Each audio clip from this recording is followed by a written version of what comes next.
guys, Chris here, Midlife Carpentry. Welcome back to another little installment. I'm going to have a chat about something that's pretty important, I feel. Something that can break up families, something that can keep you up at night, something that stresses a lot of people out. And it's something that is a little bit close to home at the moment for us. So yeah, just wanted to share it with you guys, and we'll have a bit of a yarn about it and see if we can come up with some solutions to help people out and yeah, share ours. All right, guys, let's get stuck into it.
Hey guys, so that was pretty plumb, that old post there, so that's always a bonus when you get them nice and plumb and ready to go.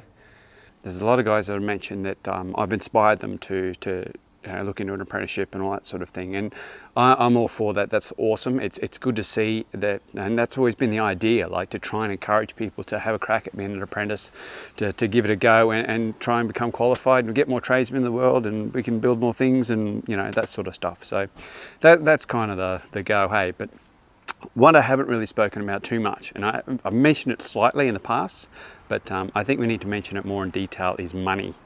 Okay, money is a key factor to obviously becoming an apprentice, because you do drop down your wage without a doubt. Doesn't matter what apprenticeship or traineeship even too. It doesn't matter whatever training you do, 9 times out of 10 you will drop your wage considerably. So adult apprentices get paid a little bit more, and obviously that's kind of up to the discretion, and any payment of course is up to the discretion of your employer. So if you are a young apprentice and you are smashing things out, you've got your ute set up, your tools, your first year, you're 17 years old, you might get a little bit extra than what another mate of yours might be getting, because your boss sees that, he might reward you for that. You never know. It's just all dependent on what's going on. So probably the biggest thing that I think everyone needs to work out before they become apprentice. Probably the younger guys, probably not so much. I mean, you're out of school, you're potentially living at home, you may have a car already and stuff, but just look at your budget, look at how much you're earning, of course, how much you need to accommodate your lifestyle, okay? But as for us older guys and stuff, all the guys who've already got commitments, bought houses, got missuses, got children, okay, got the children's running around, you've got a loan for a car or 2 cars potentially within the household, okay, really need to sit down and assess your costings and your budget. So it's something that you need to look in detail, okay? Every cent you need to count for, basically. This is something that my wife and I have done in the past. We actually, funnily enough, went down the road of Barefoot Investor. I don't know whether you guys are familiar with that or not, but if not, look it up. It's actually pretty handy. There's a little book about it. But we went down that road. So basically over the past, over a few years and stuff like that, we slowly got rid of all our credit cards. We got to a point where we didn't need credit cards anymore, which is fantastic. I know there is advantages and disadvantages to doing that. You can get lots of points and rewards from using credit cards, but if you can get caught out as well. So take that advice as a grain of salt. I'm no way an accountant or an advisor to finances for people, but this is just me showing my experiences and what works for us at the moment. So Yeah, so look at all your budgets, use a spreadsheet, put it on a spreadsheet, get documentation, put it somewhere you can physically see where everything is, okay?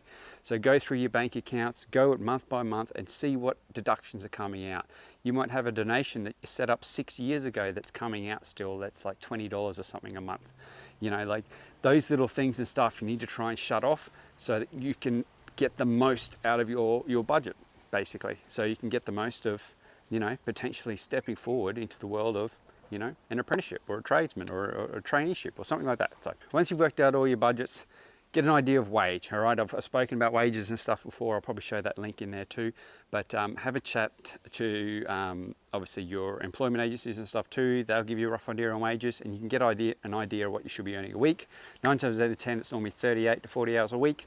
But sometimes you might do overtime, you might do Saturday work, you know, things can change. So your rate may vary from your initial thoughts, but work off the worst case. So the lowest possible rate for the minimum hours is 38 normally, and probably go from there. That's a good starting point for you. All right.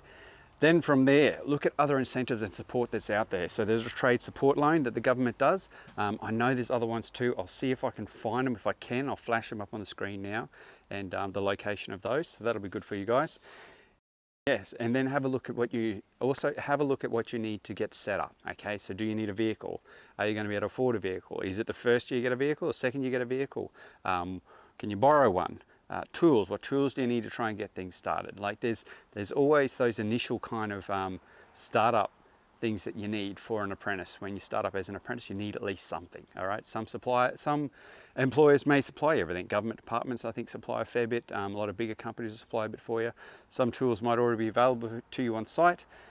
So yeah, just be mindful of the places where you're going to apply for as well, and yeah, maybe do yourself a little budget for tools or something if you wish. Righto guys, what I'm going to do now is I'm going to switch over to our spreadsheet and we'll have a bit of a yarn about that. The spreadsheet that my partner and I have sort of worked on over the past several years, and just to give you guys a bit of an example of how you could possibly set it up in your own computer, on your own computer, in your own spreadsheet, yeah, help you sort of make those steps forward towards becoming a tradesman. Righto guys, I'll chat to you inside, eh? All right, I got to get stuck back into this. Plumbing in and sorting out the pool area and pump area. So, all right, let's go. Righto guys, this is the REPL budget spreadsheet. Look, the basic gist of it is that you get a bit of a breakdown of all the costs that you have involved, all the monthly stuff that can come out, you know, things like your Paramount, your Netflix, all the smallest amounts. Doesn't matter what they are. Put them in there, work out a roughly monthly value. So I normally divide it by 4, roughly 4 weeks in a month on average. So, and then basically we put these figures all up here, it all adds up, and then you've got your pays down here. So you add your pays together, take it off that, and you work out your difference, okay? Ideally, in the ideal world, you want that to be positives, not negatives, okay? So your difference needs to ideally be in positives to help you out. So like I said, it ebbs and flows, like things change through the year, and sometimes you get smashed with bills at the end of the month, and sometimes it's sort of broken up. So it's just a matter of yeah, playing by ear. But this has been a good guide for us. It's helped us out considerably to forecast things and to understand where we sit in the scheme of all our spending and everything. So yeah, guys, hopefully that little spreadsheet and stuff, it helps you guys out and giving it a few tips and a few ideas maybe on ways to, you know, monitor your spendage and what's happening there. So yeah, look, we like I said, we've been doing it for a few years now. We've been pretty on it, and I've kind of dropped the ball a little bit there, and now we sort of sat down and redid it the other day, and it's just like, wow, okay, the expenses things have come up a fair bit, and we're looking at ways to try and trim things out now where we can. So looking at, you know, insurances and stuff, see if we can get them down a little bit, you know, doing without particular things as well. I think we had a splurge account, which is like a spoil kind of account. We're trying to reduce that to try and increase what we have for the daily expenses and just little things like that. So I mean, you guys will be able to all work it out yourselves, but that's what we've done. So yeah, it's not fun. Money isn't a fun thing, but it's all part of it. It's what makes the world go round, and we've just got to deal with it, don't we? We've got to find a way to deal with it. So yeah, I know at the end of the day it'll work out pretty good. So good having a carport, hey, honestly guys, it really is.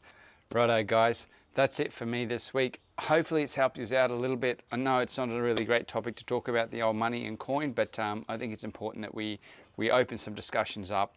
You guys throw in some information in the comments if you have other tips and tricks and stuff that you do, and other ideas to save money and to yeah, try and see if you can get things over the line to become an apprentice. That's kind of what we're all aiming for, really, isn't it? At the end of the day, hey, becoming an apprentice. All right, guys.